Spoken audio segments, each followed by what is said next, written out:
Ayan, nagsibabaan sila guys. Kasi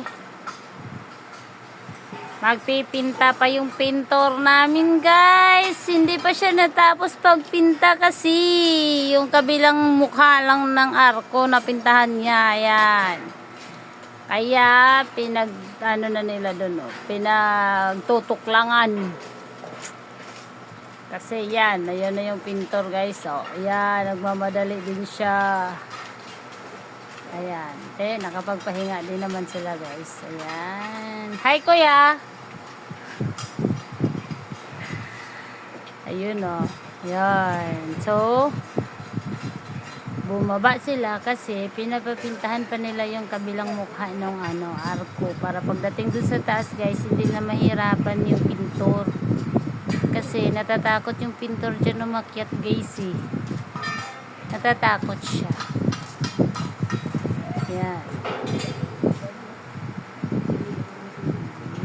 Ayan. Kaya guys, hanggang sa muli nating video, subaybayan po natin yung covered court po na ginagawa ng Construction TV.